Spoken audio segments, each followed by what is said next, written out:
Good evening, everybody. I hope you are well and enjoying the absolutely gorgeous sunny day here over in England. If you're from another country, then good for you. I hope it's nice for you Okay. there as well. Anyway, I've got some wonderful people on my table tonight. They'll be around later on, but in the meantime, we have Rachel, Mandy, and Nina who's with us. Good evening, ladies. Good Good evening. evening. Good Good evening, everyone. evening. And thanks very And much. good That is the end of the afternoon. show. Hope you enjoyed that and see you all next week, as they say. So we've got Rachel. Everybody knows Rachel. She's been on. She has her own palmistry and tarot show on a Tuesday night.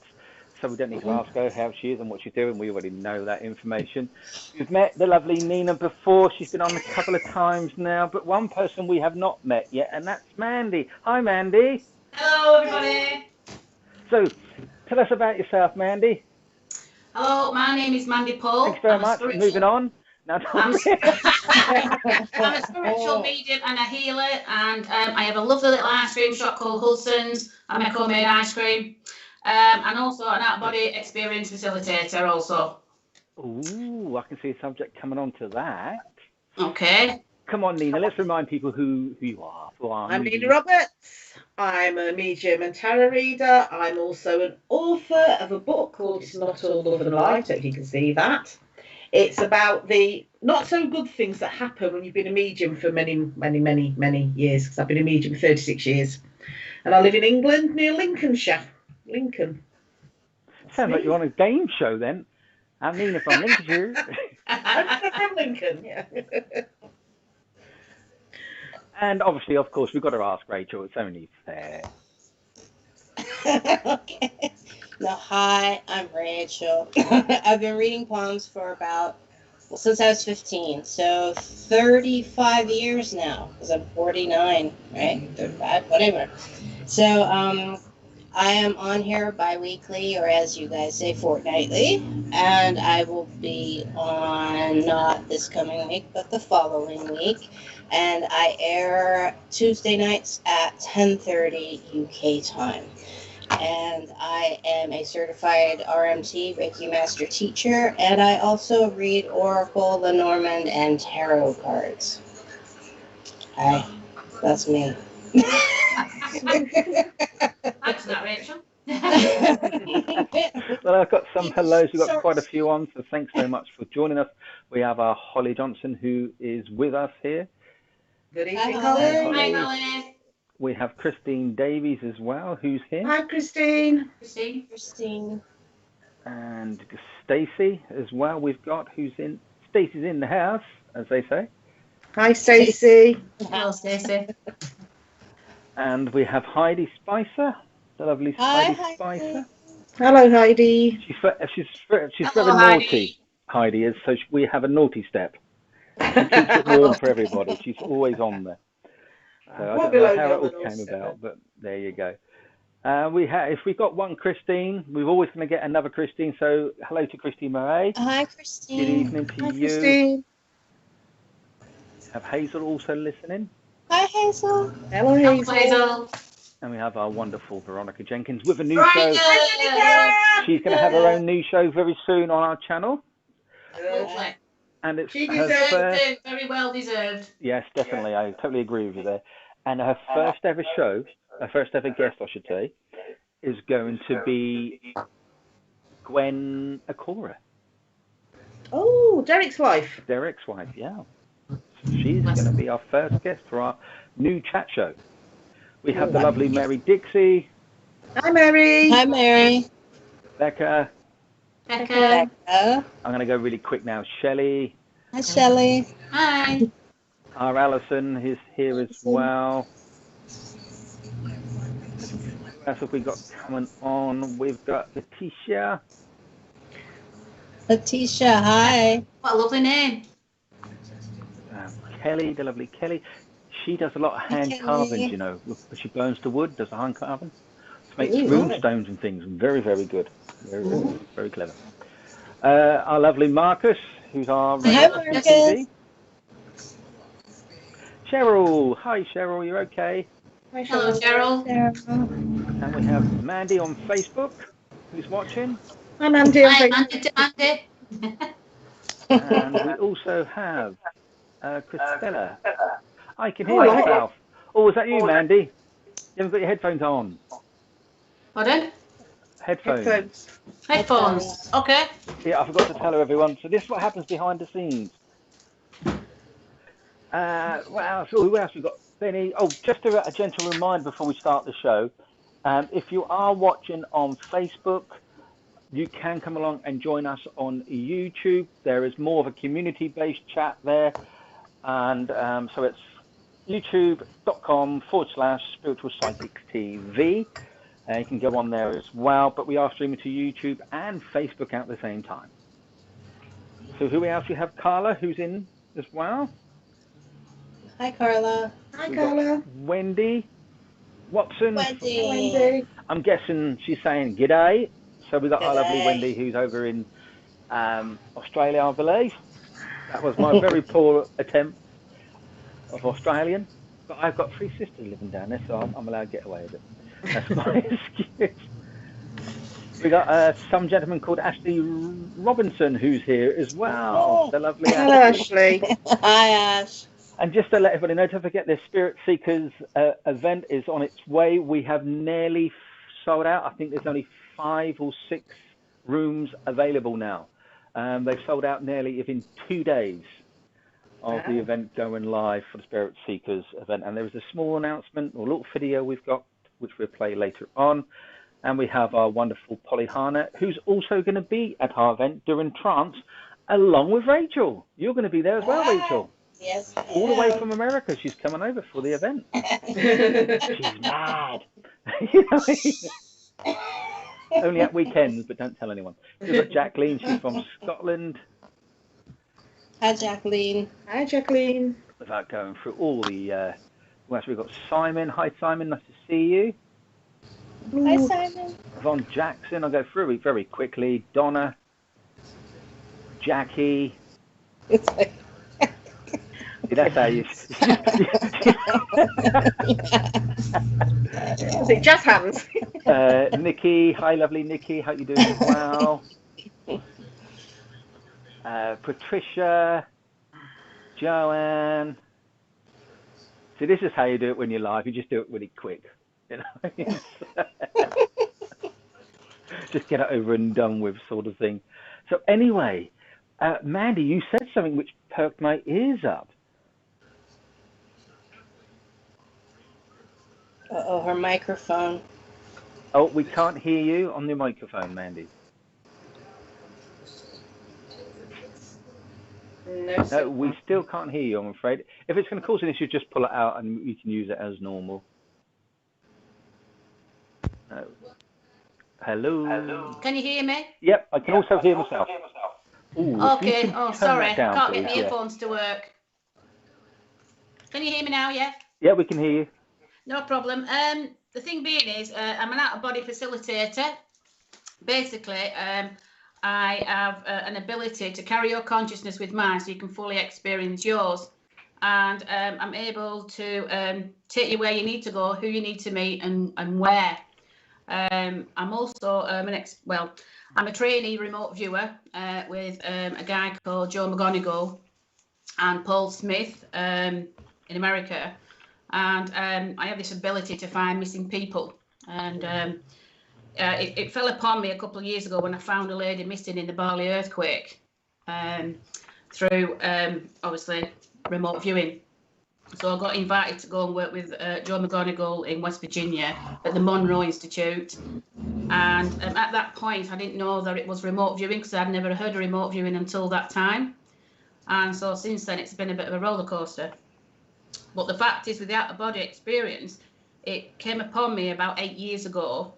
And people have met up with their family and their ancestors themselves and having direct communication and having the message that they seek from them themselves instead of using a medium. So I'm just the battery, if you will. So I suppose it's a bit like a modern day physical mediumship where you are actually communicating with them yourselves.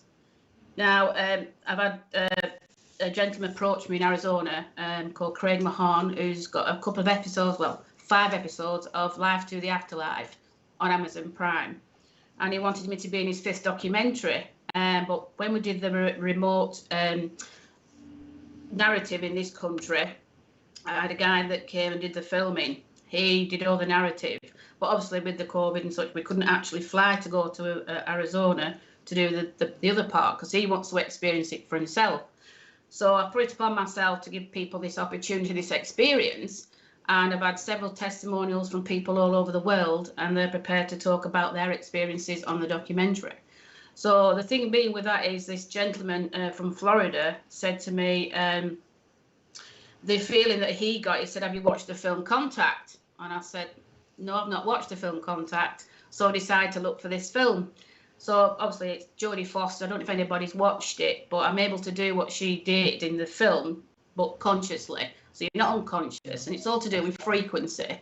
Now, I've been tested in Holland, London, and in the Monroe for my frequency, and it's equivalent to a Buddhist monk. And I've been meditating for over 25 years now. And I've done Buddhist mantra also, and I do follow Buddhism philosophy. And the thing being with that is it all came like an escalation, really, where people was interested in understanding what they felt. And everybody's experience is different. It also depends upon their frequency. But the majority of people have come out of the body, and lots of people do come out of the bodies. But why? What's the purpose? So the opportunity that they get being a medium also, not only they get to go to the destination where they choose to go, they also get the information that they want from their family or from their ancestors, literally directly, yeah? And they, after that, within 3 or 4 days later, they've sort of took an session where they've literally accelerated, the life's accelerated, because being at 0 point energy and frequency, they're also tapping into the same frequency as me. So it allows them to go where they want to go, who they want to meet, and have the conversations themselves. So he was so fascinated by this Craig, that he wants to do a documentary, because he's never heard of anybody that's actually doing that. And to be honest, I don't know anybody either. And if I can help people to have this direct communication with the consciousness of that person that's passed, that's my job done. So for them to actually to experience it and give the feedback, I'm so humble, because they clearly needed that at the time they needed it. And as mediums, you get a message in churches or in organisations or on the Zoom and such. But the only thing is with that is you don't get the essence of what you're really seeking, in my eyes. And obviously the dedication, the time that I've put in to help people to reach that destination, and actually call it popping out, stepping out, or slipping out. Most women slip out. Some men pop out, and you know, in America, I had a guy that was like Velcro. He really didn't want, he was resisting so much, and then when he actually popped out, he just said, what was all the fuss? So I'm giving you an opportunity to actually to die theoretically, but also take the fear away of dying, knowing full well that you can meet your family, you can have that conversation with them, and you can have that understanding of why and where you're going next. So, because they obviously are helping you, but it's to actually being aware of it is another. So I just feel very humble when they tell me about how their experiences was.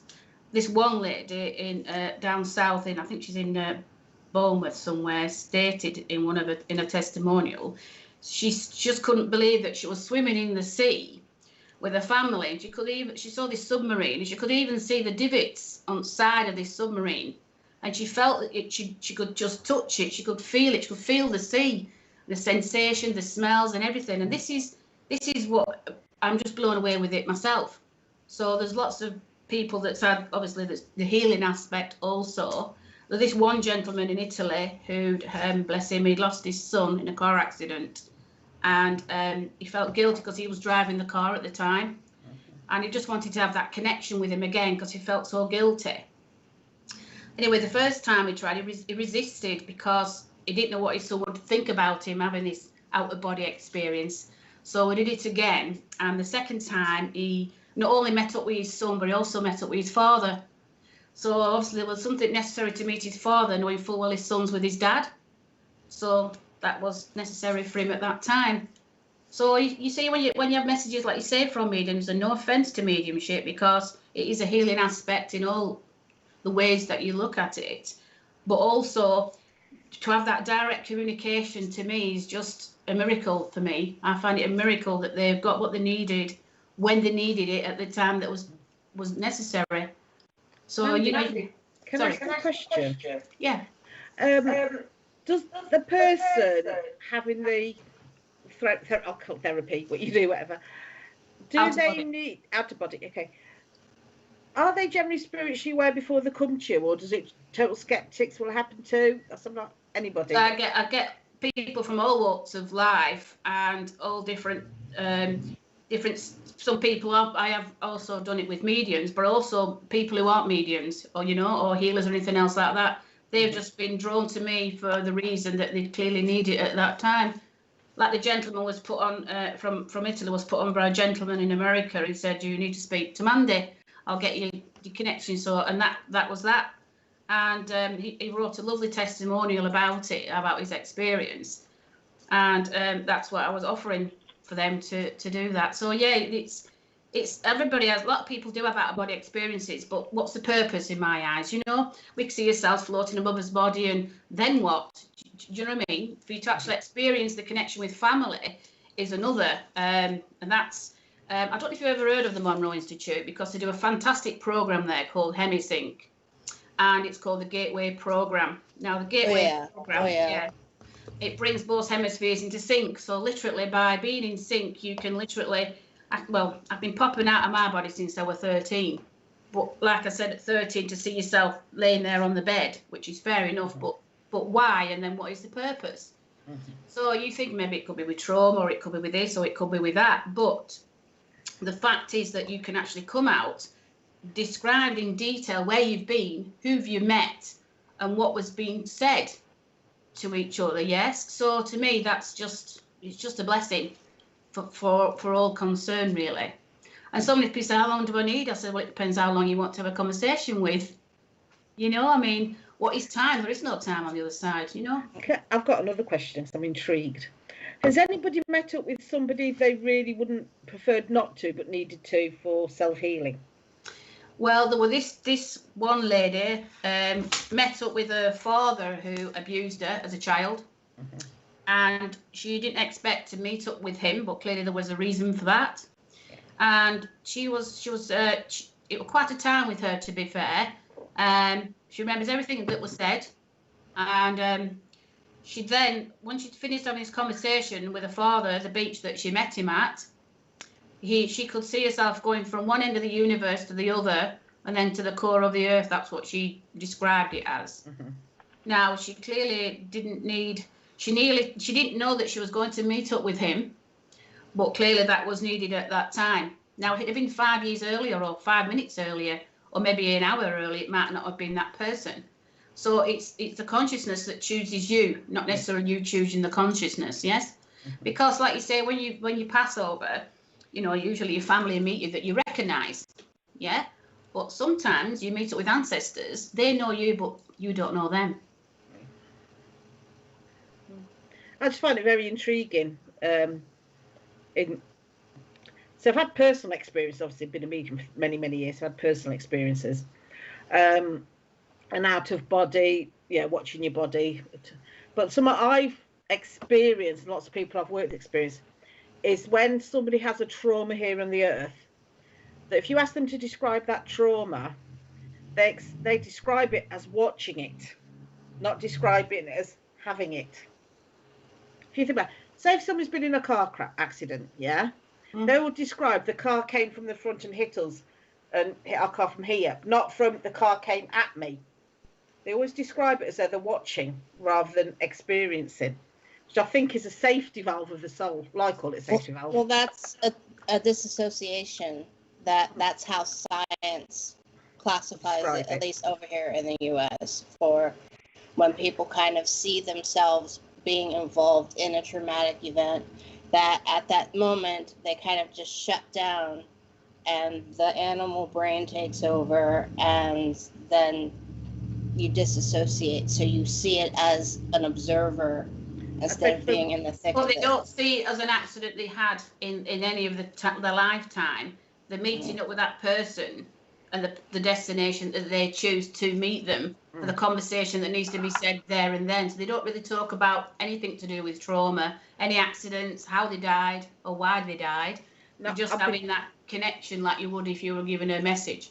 I'm thinking of the like out-of-body experiences that happen for a reason, the scientific perception, and then the personal one that I've actually had, where I've actually watching what was happening to my body, was, I wouldn't the scientific thing, I could say, I said dissociation, but from personally experiencing it, I could see and feel everything that was going on, but I was watching what was happening to my body rather than experiencing from my body.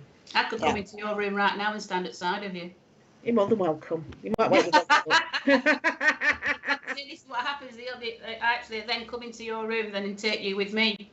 So you just either pop out, slip, or step out, which is really interesting. That obviously there is obviously sometimes a resistance because of the fear, but when they literally have, they just can't get enough of it. They just love that, knowing that they can actually just pop out or step out. And a lot of people say, "Is that really me?" They look back at themselves and the first thing they say, "Is that really me? Is my hair that colour? Yeah. Oh, I might need to lose weight, or I need to put a bit of weight on." And this is a really strange experience. My nephew, my niece's husband, should I say, he literally felt like his body was elongating as he was coming out of his physical vessel. And he was looking at himself from the kitchen window, and he says, "Is that really me sat there?" I says, "That's really you." He said, "Will I be all right?" I says, "Of course you will. We'll just leave that there, and then where do you want to go?" So literally, I don't know if you ever watched the film Jumper. So literally, we jumped from there and we went to Mount Everest, and he just stood on top of Mount Everest like this, and he just couldn't believe he could smell the cold, he could feel the cold, he just couldn't believe that he was on top of Mount Everest. It just literally blew him away, and that's what everybody keeps telling me. It just blows them away. So, and they all document what they've all experienced as well, which is good for them. That's clever, Cynthia. I will get a word in. It's my show. We're women. You got no chance. I don't know. Last fortnight I had no chance either. It was Marcus, and I can't remember the other lady, bless her. And I just said a word. I want to do some hellos. Yeah, definitely. That was so nice breaking in there. Then a quick hello to our lovely Sally Ann Hunt who's watching. I hope you're feeling better. Love you lots, and I hope to see you very soon. Sally and Bob Hunt will be at the Spirit Seekers weekend as well, doing some paranormal investigation. So there's a lot. We've got quite a few people coming in and asking questions. I will get to them as well in a moment. I think you've jumped on a topic here, Mandy, that everybody is enjoying. Got to quickly say hello to Joanne as well. Hello, Joanne. To Cynthia. Hi, Cynthia. Hiya, Cynthia. To Vicky. To Bitara. Hello. Say hello to Bev. Hi, Bev. Hello, Bev. Hi to Mark. Nice to see you again. You got Samantha, who's here as well. Hi, Samantha. Hello, Samantha. Hi, Samantha. Hello. To Kim. Hi, Kim. Hi, Kim. To Lisa. Hi, Lisa. Long time no see. Hope you're doing well. Yeah. And also to Natalie as well. Long time no see. Hope you're doing well. But Cynthia's asked a question for you. Would hypnosis bring that out for a child to remember? Would hypnosis bring that out for a child to remember? Hypnosis. Out of body experience, remember? Bring out child. Do you mean like buried memories? Yeah, that's what I was thinking. The same thing. Well, I've got something, because I've been developing a healing technique, right, which I call release and rescue. And what I've been doing with people, don't know their story, I don't want to know their story. I take them into a meditative state where they go into sort of one room, and it's about the Louise L. Hay bit, where you can kick the living daylights of somebody who hurt you, or say what you want in a situation you're not been able to do in this lifetime, to release the anger. Then we go into a rescue room where you rescue yourself. And we're having fantastic results with it, with people with complex PTSD, people very depressed, and they're going back and rescuing themselves from situations where they had no love, support, care at the time it happened, at any point in this lifetime. So that for me is about rescuing your child, rescuing your younger self, healing your younger self from things that you couldn't do before. So hypnosis bring out for a child to remember. Because normally, isn't it something, I don't know if you to agree, that if you can't remember something, there's a very good reason you can't remember it. I tend to agree with that. I tend to agree. But from my standpoint as a palm reader, it's always, I'm a full believer in reincarnation, right? And that's why you hear so many children say, oh, what, I have a family, or, like they remember different things. Like, why am I not an old man? Why am I not in England? And they're in Ohio. They were reborn in Ohio as a child, right? And because they are literally closer to that source bridge as children. And the older they get, they kind of get jaded, get, more dumbed down, lack of better terminology. And so I find that aspect very interesting. I actually had reincarnation stuff when I was little, and I freaked my family out. As I told Nina, the very Baptist family that I had at that point in time. I wasn't even forming full sentences, and I was just playing on our living room floor, and my father, my mom, my sister were in the living room, and we were watching TV, and all of a sudden I stood up and I pointed at the TV and I said, I had a dress like that. My friend Maximilian bought it for me, except I never got to wear it. But mine was white and had gloves that came to here. And then I sat back down, and they were just like, what is going on with her? Actually, one of my children, I believe in reincarnation, I've done for years. But when my son was 2, 3, he was late talking, about 2 or 3, and he's going on. Now, this was before Toys R Us had really come to England. It was an American company, they'd been in a few big cities here. And he actually said, I used to drive the van for Toys R Us. Now, that wasn't a company that was in England. And also when he was 2 or 3, we'd gone to a beach where there's all cars parked on the beach. And he went up trying the car doors, saying, I want to drive the car again. And he was then 2 or 3. Can't drive now still. But strangely, as he's grown up, he doesn't want to drive. Interesting. So, interesting how he may have his last life may have ended, because he does not want to drive now. Yeah. Interesting. Very insinuative, yeah. But just, Jenny, if you have that thing where you've never been somewhere before, but you go and you know your way around. All the time. I love that one. All the time, yeah. I think that's remote viewing, is it not? I don't know, because I'm thinking, is it past life that you remember? Yeah, that's life. Here's a question for you then. Well, If there's such a thing as reincarnation, and you believe it, each to their own, as the expression goes, what would you love to have been in your previous life then? Oh, good question. That's to everybody as well at home who's watching. Hi to Wendy, who's come on as well. I've had quite a few past life regressions, so I've got some idea of what I've been. But what would you have liked to have been? Liked to have been. Yeah, a bit of fun. Bit of fun. A dolphin. I love that answer. I love it. I was expecting like Cleopatra or something like that. I'd like to be Isis, because she could speak 9 languages. I'd like to have been Isis. Wow. Yeah, she was very intelligent, and she could, like I say, she could speak 9 languages. And also, she used to wear they used to wear wigs, didn't they?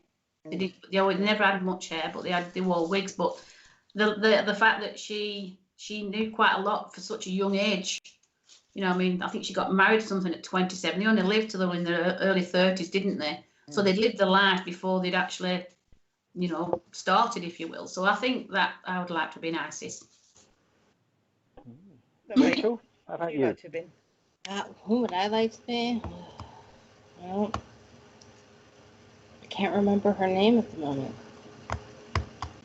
My brain just went poof. Poof. I didn't even see it. I I used to work at the Metropolitan Museum of Art, right? And a couple of times I had to work in the Egyptian wing, and it is the female pharaoh. Do you ladies know who I'm talking about? She just was like, had it. I am the true pharaoh, and so she had every bust and every statue of her, not in female form, but as masculine form with her face on it. And for the life of me, at the moment, I cannot remember her name. Somebody might know on here, maybe. I have to ask everybody, do they know who that lady is? I'm thinking but that Nefertiti, is wasn't who it? I was just like, because she was like, that's it. No more of this patriarchal kind of stuff. This is it. I'm gonna rule. That's the one. That's your pet. Imagine, what if you could choose what life you'd have next? But apparently you can when you go to spirit. It's what they say, isn't it? As I say, there's so many contradictions out there, isn't it? What happens when we go over? I hear so many different arguments. And one minute you join a collective, another minute you choose what you want to do. I'm just thinking, which one is it? Well, my theory is, if you're allowed to choose your life before you come here, I was exceedingly drunk at that party, and I had no idea what I was agreeing to. Yep. I agree. I agree, Nina, for myself. I agree. The strangest story I've heard about what happens when you go to spirit, and it's my idea of going to hell, was that when you die... Oh, what, you go with McDonald's? No, you have to wait for your soul group. McDonald's would be better than what this woman said. You have to wait for your soul group. And you sit in a waiting room, you could be there hundreds of years, and when all your soul groups arrive, you all get in a bus, this coach, and you're driven to rows and rows of terraced houses, and you stay there for eternity. I could not think of anything worse. I can imagine. It doesn't really matter. It depends who you're with, I think, really. Oh no, I've got to say I'm a dolphin. I'd rather not be anywhere near people. Oh, you're in God. I can imagine what most of our viewers would say, though. No. A chocolate taster. Chocolate taster. Chocolate or food or cake taster, yeah?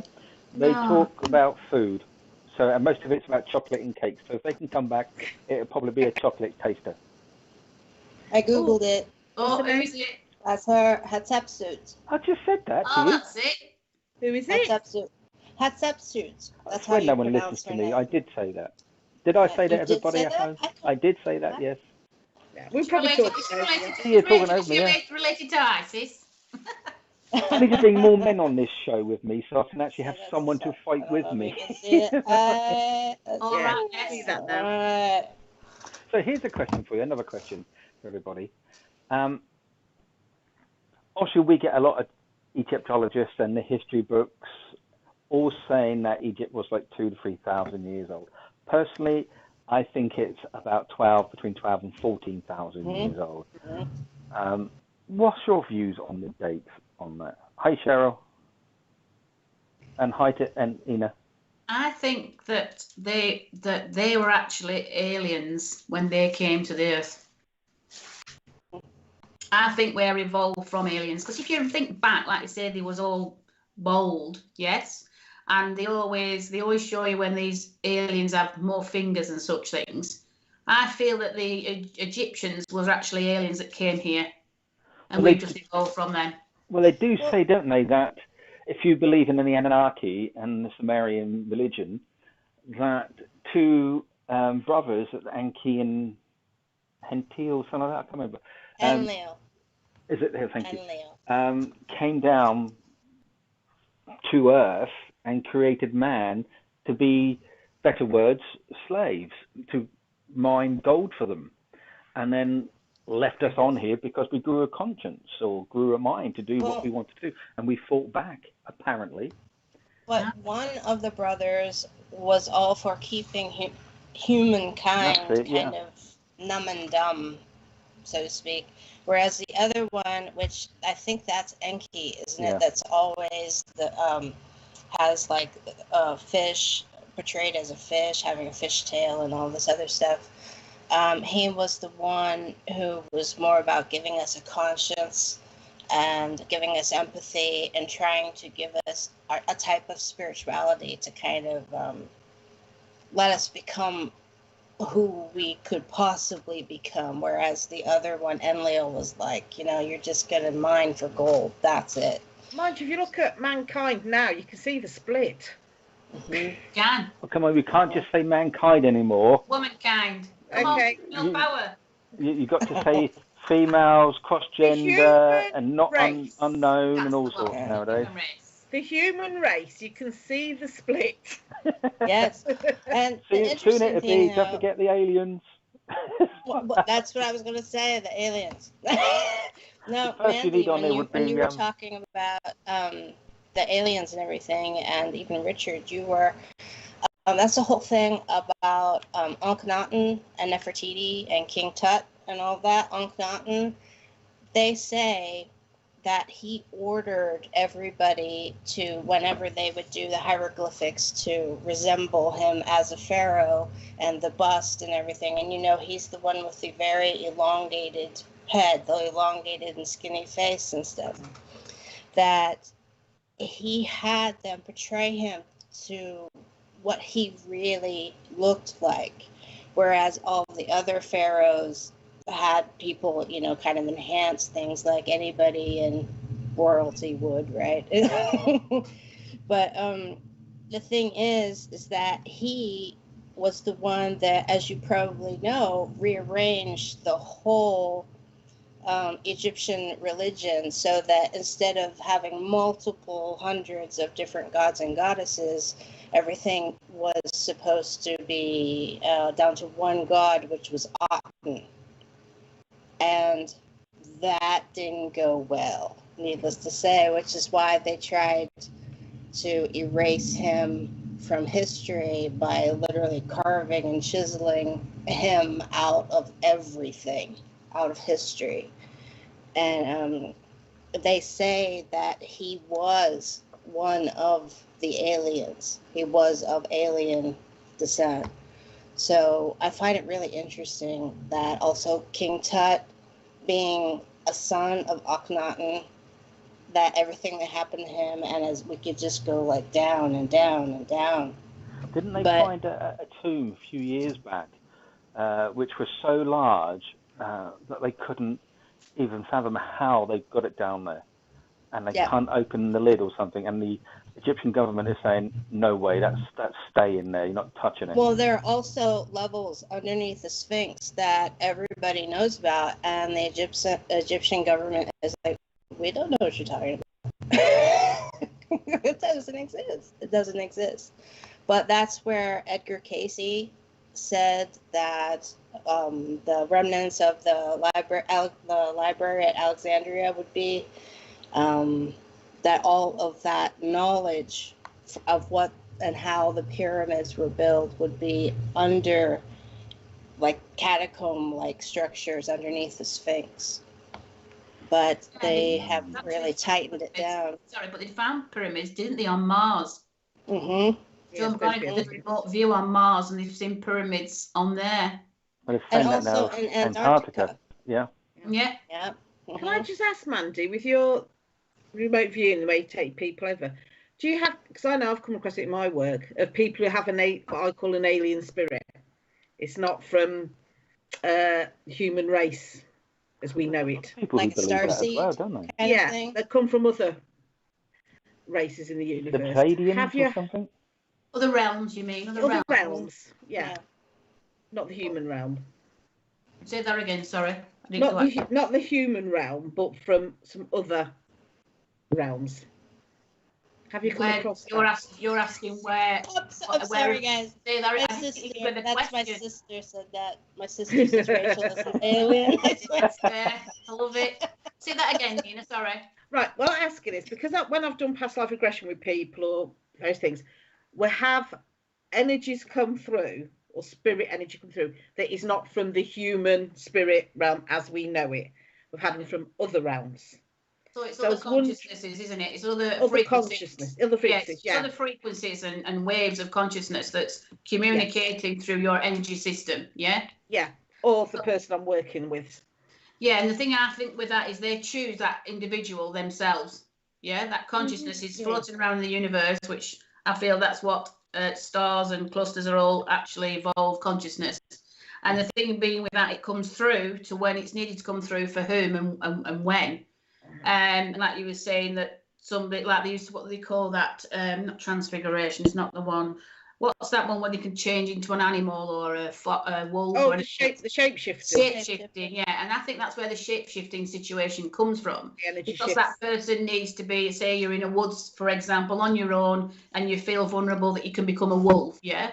I think not necessarily theoretically like that, but I feel that they choose the frequency, I feel, on yourself as a physical vessel, and obviously of your consciousness, that they can come through and be who they feel that who wants to come through. Like you say, when people do trance, for example, when they come in, you speak how they would have spoken here. Yes. And I feel that, like you say, that they choose, I think it's to do with frequency, in my opinion, the frequency, and also your body makeup, because it's like physical mediumship, which is quite rare in materialization. And obviously it takes a long time to develop. Okay, so it's a build-up of an energy with an individual, and obviously the people and the sitters that you're with. But I feel that they come through, not from. But like you're saying, that I feel that they can choose the frequency. So it's like, what, for example, if you have a communication with your dog, you know what your dog wants when it's not even talking to you, For example, my grandmother, she had a stroke and nobody could talk to her because she couldn't talk back, but I knew exactly what she was saying, and I could explain what was up with her. And I feel that it's the frequency, it all works on the frequency, but you also have to remember sometimes through our ancestral lineage that we are all connected through cells and DNA. So, obviously everybody you meet, two of your cells meet up, and more times you meet, and that it builds up like a rapport, really. So you can ring your friend and say, for example, you're not feeling so good today. Do you know, I felt that. So I feel that's the same kind of thing, that them consciousnesses are on a different frequency, like a radio. When you were younger and used to listen to tape music off the radio station, and you just had to get it just right before you could hear it properly. That depends upon the frequency when you have the radio station. So you become the radio, the antenna. So I feel that that's what they choose to use, and what they want to come through with. Okay. So how far into Grabavoy numbers are you, and into Tesla's 369? Have you read on that, Mandy? I've been reading Tesla, yes, 369, and obviously 0 point energy, and with the frequency, I'm able to go anywhere and describe in lots of places at any given one time. I only know about 0 point energy more so because I'm liaising with a Buddhist monk in India, and we've done some work with him where I've been into the monastery and described it like I am describing what you two are here. And he'd explained that, he mentioned the 0 point energy to me. Now, to reach that frequency takes obviously time and effort to do that. Hence the fact I've been at EEGs in Holland, London, and the Monroe Institute, and when we had a few experiments while I've been here and somebody's been there, and they've been wired up and with the EEG, and I had to describe what she was looking at and vice versa. And this is why they invited me to the Monroe Institute, because I described it right down to the crystal that's next to the lectern, and everything that was in that room as though are actually there, yeah.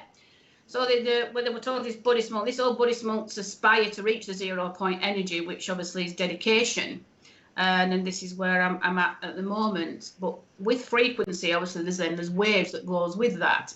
So because you're getting the correlation between the waves and the frequency in sync, yes, I'm allowed to be anywhere at any given one time when I choose. Okay, so I feel fortunate for that.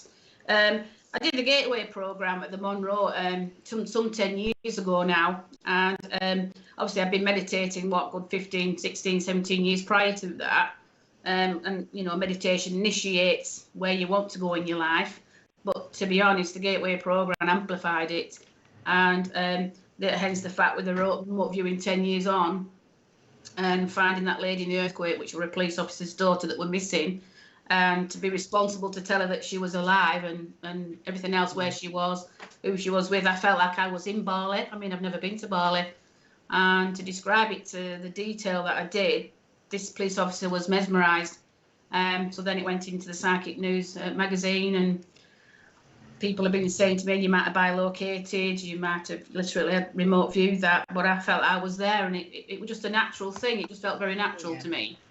So is the Gateway experience still continuing? Because I know that they published all those results through the Freedom of Information Act on the CIA website here in the U.S., except for page 25 of the Gateway. The Gateway program is a fantastic program, and I've done some other research while I was there a couple of years ago and worked with Joe McGonigal. But the Gateway program basically allows your hemispheres to be in sync. Yeah, and that's the whole plan. But they're still doing the Gateway program. I think it's on a weekend course. Okay. Yeah, and it's a fabulous one for initiating, because I feel like meditation initiates it and literally the Gateway amplifies it. But it obviously depends upon your frequency at the time that you take it.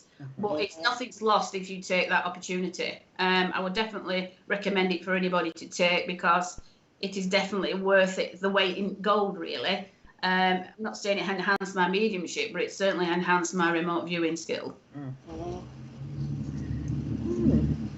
I ask, with the remote viewing, Mandy, what is, where you say if you help find people, apart from animals, yes, what's the strangest request you've had?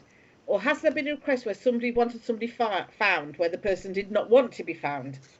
Yes. Now, this was one. This wasn't long after I got back from America that a lady approached me, and her son had gone missing, and she was concerned. She not necessarily wanted to find him, but she was concerned about his well-being. And he was a grown man. He wasn't a child. He was a grown man. So I said, I'll see what I can do. Anyway, I did find him, but his consciousness was explaining to me that he didn't want to be found. He just wanted time on his own. Now, it was really difficult for me to say to his mum that he don't want to be found. So she'd probably then say to me, well, why can't you tell me? You know, you can imagine it. Yeah. So I said to him, I says, can I just tell her that you're okay? So that's what I received from him.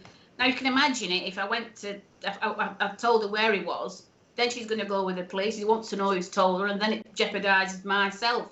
So I decided that I was only going to possibly do more remote viewing with people who are like missing, people who are missing, who've been walking or mountaineering, and like dogs and animals, which I'm on a case at the moment. So the thing is with animals, we all know we love our animals more so sometimes than humans. And this lady's been asking me now to find this dog that's missing. But that lady just wanted to know he were okay. And I could say to her that he was okay, but he just wants some time on his own. Now, that's all I could give her, because that's all I wanted her to know. But I understand that, I mean, even though he were a grown man, to her, he's still her child, isn't he? So she just wanted to make sure he were all right. Because I think she was concerned more so than not necessarily about where he was, but what he might have done, you know. The one that concerns me, because I used to work for a domestic violence service, of the partners trying to find the person who was trying to escape them. And that's where it was, because I know, I'm sure I've seen on Facebook things, people requesting, have you seen this person? For me, the rule I have, if there isn't a police investigation with it, I don't want to know. No, I suppose that's more so in this country, in England. I don't know about it in America. I mean, it is here too. I think you're getting more protection if you go through the right channels for yourself as an individual. I mean, there's lots of people out there that's got bounty on, you know, the heads and such and so forth. And obviously, it's a very dangerous game. But yeah, I'm there for the healing for that person who's missing, like that young lady with 26 in Bali, and 15 hours later, everything that I told this police officer is exactly what had happened at that time and space. So it was 5 o'clock UK time, 11 o'clock Bali time. For that kind of thing, that's obviously the healing aspect, knowing that her daughter was, you know, but the responsibility, when I think back now, the responsibility was great. But I just could see where she was, and that was that, really. So it's got its pros and it's got its cons. I've got another question. Ask? Oh, sorry, go on, okay, Rachel. Go ahead. Right, one I was asked. Just quickly. Come on, let's give Rachel a go. You've been asking loads. I know. Time and space, though. Can you see things that had happened in the past? I mean, go back 50, 60 years. I have. I've only seen a couple of things with. I will tell you a little story. I went to a workshop with a guy called Glyn Edwards, who's passed away now, bless him, in the Lord Nelson in Great Yarmouth Hotel. And we'd stopped there for a week and I'd done this workshop with my friend, and it was Monday morning and it was quiet. So I says, come on, just go for a walk. And it's a long stretch. It must be a mile down the way. There's just nothing. There were a few cars that were passing, but nobody about to visit work.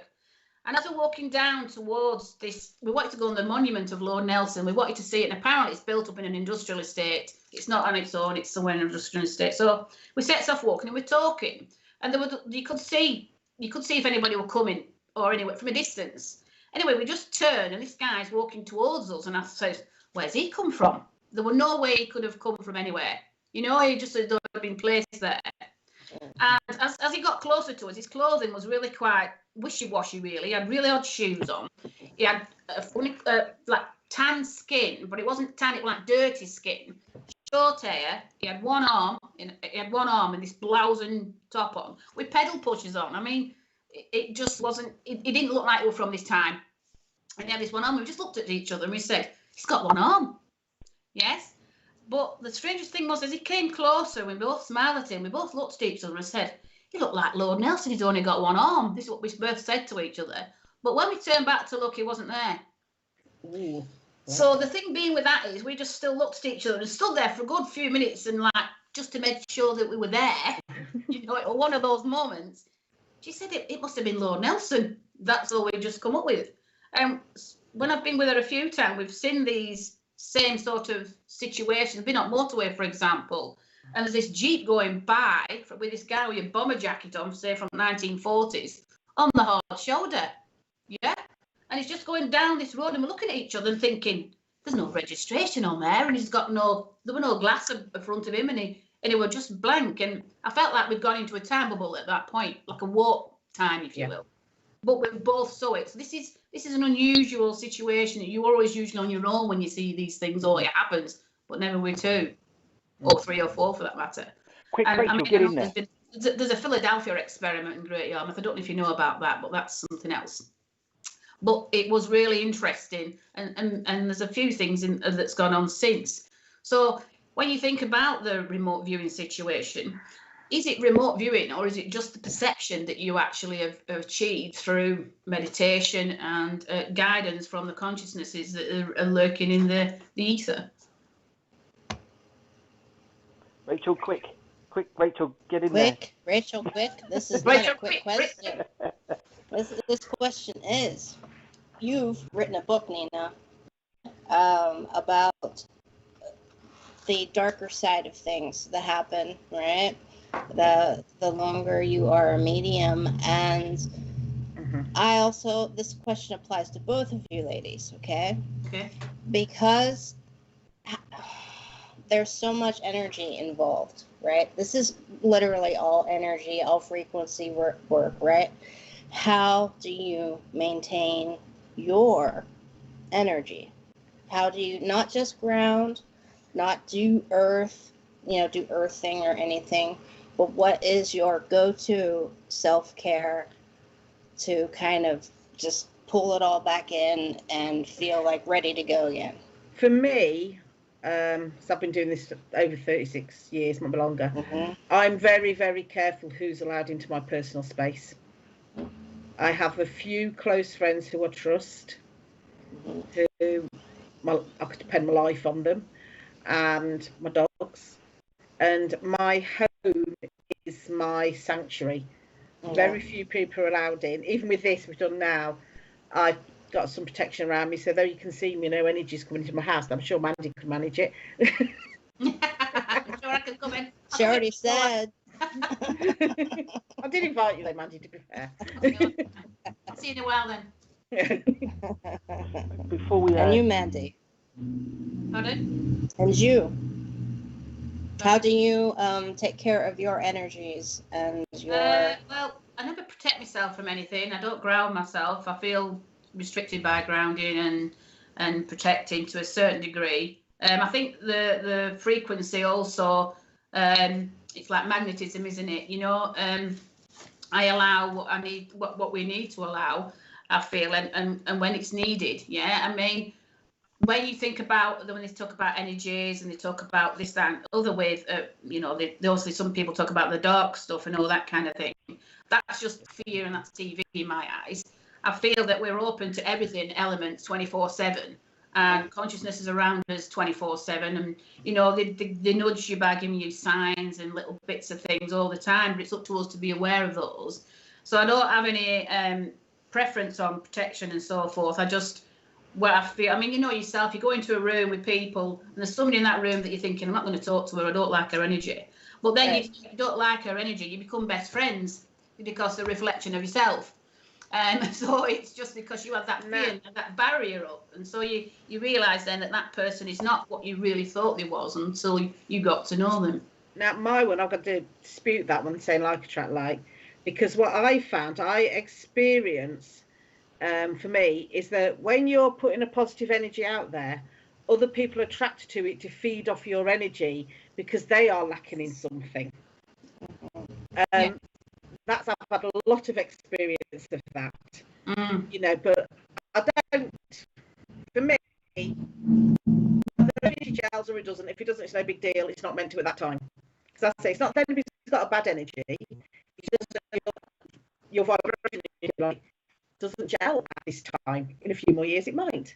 Yeah. Or, because when I say people, if you take an instant dislike to somebody, I say, who do they remind you of? Because it's usually not that person. It's the energy reminds you of somebody from your past as well. Yes, from a different perspective. It is interesting though when you think about energy and everything is around us, and you know you pass somebody and you'll know whether you're going to like them or not with their energy, like you said, and it's all to do with waves and frequency again. And I feel everybody's at a different, obviously we're all at different frequencies, Totally. and it won't be long for all a collective consciousness. So that'll be a greater, better world that we will all be becoming. And I think that's what's happening now. The frequency is literally shifting, so we're all becoming more collective, which is lovely. My job finding some people are really struggling. If say, I don't like the term particularly first time incarnates, but I can't think of a better description. Energies that haven't been to the earth many times, haven't experienced younger energies, if you like, not young people, younger energies, is that they they struggle a lot with being anything other but me, myself, and I. You know, yeah, they're the ones that need it most, though, isn't it? Yes. They're the ones that you've got to send the energy to those who need it the most. The ones who are negative towards you, they're the ones that need it the most. I'm thinking narcissists, because there's a lot of them coming to the surface at the moment, a heck of a lot, and the transmutation. They've got to come to the surface for them to receive the help they need and for the positive energy to be given to them. But they will say to give them positive energy. I wouldn't necessarily do it personally. More like ask the universe to give them the energy. Right. Sorry, ladies. Sorry to interrupt your conversation. I needed to have people at home. What's going on next? Oh, okay. Well, thanks very much. That's kind of you, Rachel. I can carry on now. Yes.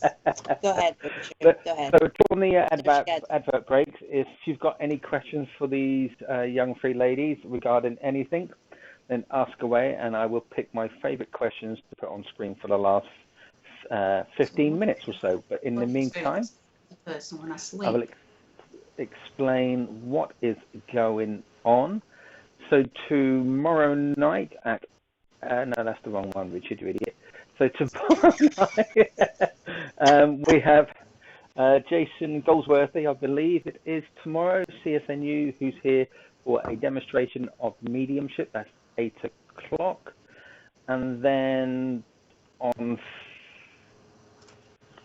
Sunday, we have the divine service with our lovely Leslie Knight. But don't forget, we have the Highfield weekend special event this weekend. All the details are on the fan base, SPTV fan page. Oh, SPTV fan page. There we go, spit it out. Which is on all the details about that. Starts at 9 o'clock tomorrow. There's all sorts of events happening. So go along and find that. So that is on Zoom. Sunday night we have our mediumship fledglings, not fledglings, it's the mediumship training, I believe, for our VIPs. And lastly, one quick thing I'm going to show everybody regarding, this is an exclusive for tonight, so enjoy.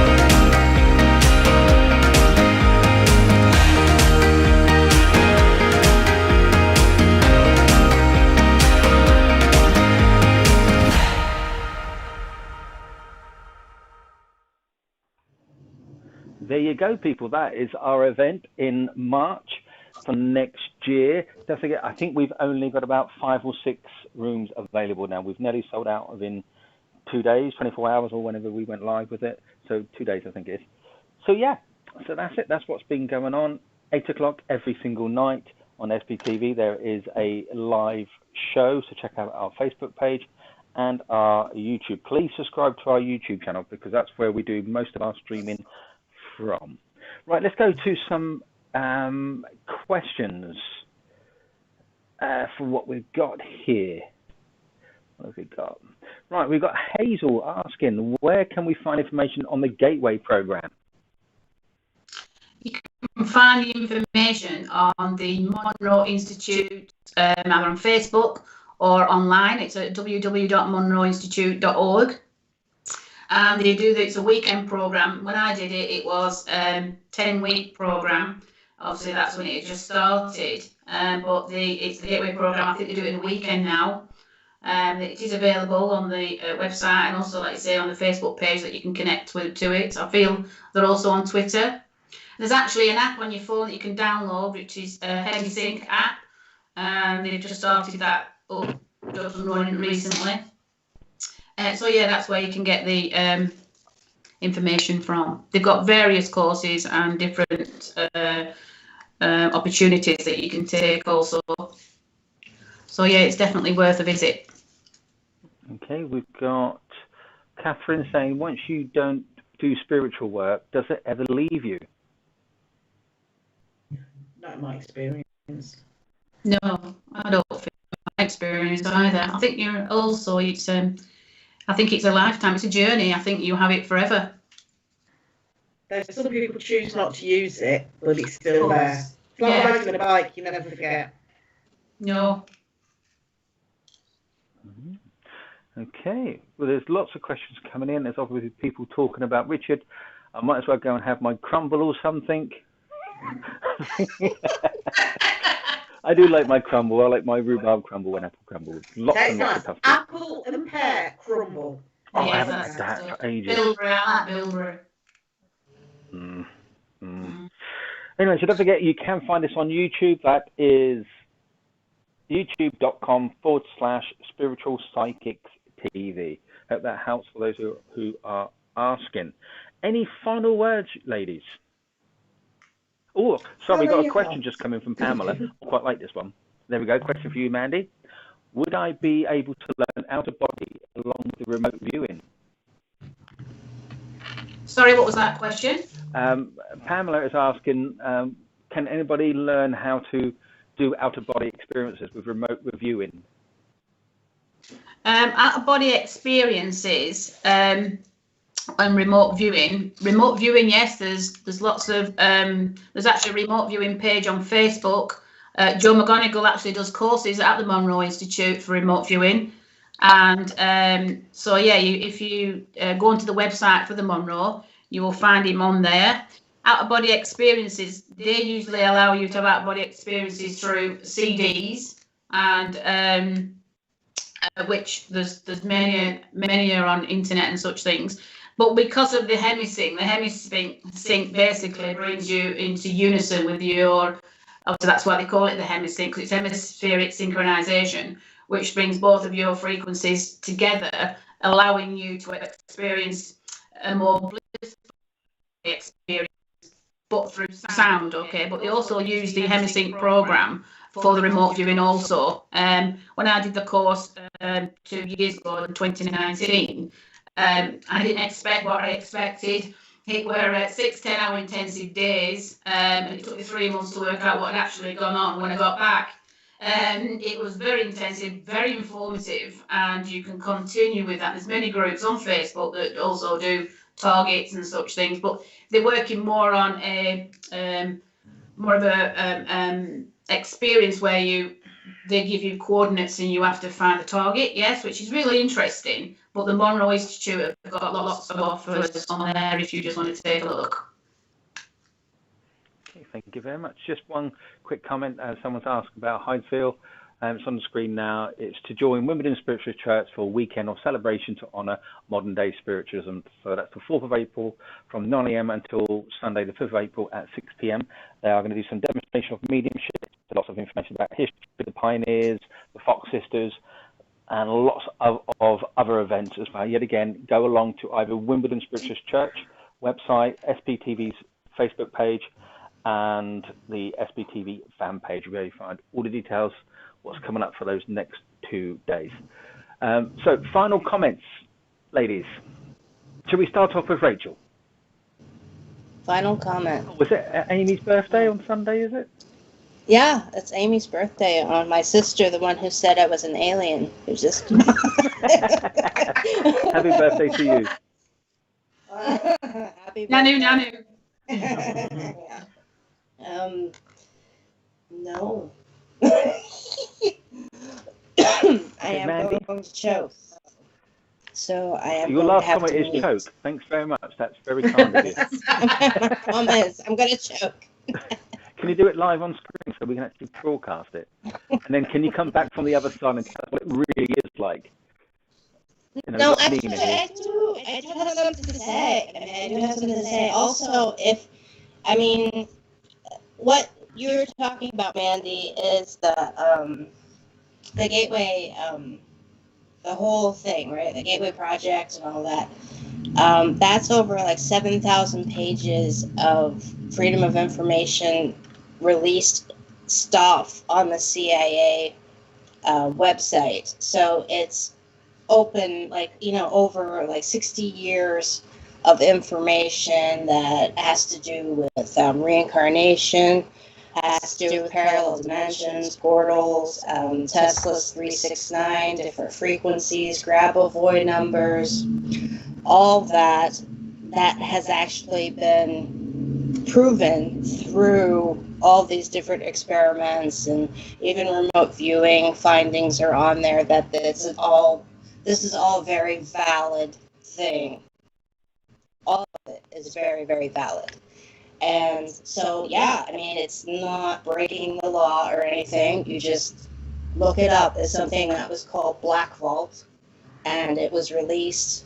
Everything was released under the name of Black Vault and is on the CIA government website for anybody to look at. All those findings. So happy hunting in those 7,000 pages. Yeah. A lot of homework there, isn't there? There's a couple of questions coming in. I can quickly ask and go through. Mark Bucknell was asking, how do you move forwards if you feel blocked? Nina? Now, for me, on that one, feeling blocked, things you've got to ask, are you blocked in this life? Is it something from a past life? Is it an insecurity? Is it a fear? Try and discover what the block is.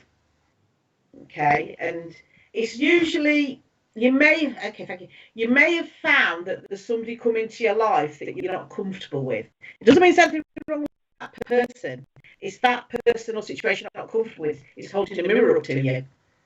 So it's about whatever that feeling's brought up that you're feeling blocked with, examine it, work through it. There's loads of self-help stuff out there that you can really help to find out what the block is within you. Because the block will be you. It won't be anything out there normally. It's normally yourself. There's something you need to do for you. That's my opinion. Okay, thank you. We've got another question here quickly. Dean Phillips, with the remote viewing, can you travel through past time? Mandy? Yes, I dare say you could eventually. It takes a lot of time and dedication to reach pastime and places. I think Joe McGonigal's actually done that, and also Paul H. Smith. I feel like he's also done that too. Obviously, they was in the Stargate project in the 70s or 80s, and obviously they was religiously doing remote viewings on probably from the past and from the future, and obviously very accurately also. They've actually mentioned something about that in the documentary, The Third Eye Spies, which is on Amazon Prime. That was actually sent to me before I went to America. My friend in America sent that to me to watch to let me know what I was letting myself in for, which was a total too late. Then I was already going, but no, I really enjoyed it. But yeah, the thing about going into the future or going into the past will determine the strength of your remote viewing skills. Thank you. Well, because Nina's yawning away and falling asleep there, we're going to... I apologise for that. I actually have a chronic fatigue So condition. I've been yawning here, so don't worry about it. Kicks off. So I just want to say thank you for my guest. One quick, if you want to shout out where people can find you on your Facebook, Rachel? Okay. You can find me on Facebook. You can find me even on YouTube. You can find my... What's the address? You can find me on TikTok, Instagram, Rachel G. Palmistry. Thank you. Get to Rachel the point. G. Palmistry. Just look that up. Okay. Richard, Mandy. you're being so sassy, spicy. My name is obviously just Mandy Paul. I'm on Facebook. I have a spiritual mediumship page, healing page, and obviously my ice cream shop page. You can find me on Twitter. You can find me on Instagram, and it's mandy.paul@live.co.uk. See, simple. Nina. Mine's quite boring. I'm just Nina Roberts Medium on Facebook because I'm rubbish with social media. Well, there you go. Simple. Thanks. Thank you all for my guests, Rachel, Mandy, and Nina, for coming along. I did not expect this night to be so interesting and fascinating. And I talk a lot, and tonight I didn't hardly say a word. And it's not because I couldn't get a word in. It was so interesting. We definitely have to plan another night purely on past life and out-of-body experiences. Would you be up for doing that, Mandy? On the spot. That's what we like. Definitely great. Well, thank you all for coming along. Thank you, everybody. Holly is telling us that I love tonight. Thank you all, she's saying. So thank you very much, Holly, for that. It's really nice to have all your feedback. Dee Tara is saying thank you for a great live. Dean, hope that answered your question for you, so thank you. And so, yeah, thanks, everybody. I'm going to say good night. Good night from everybody. Bye for now. Bye. Bye. Bye.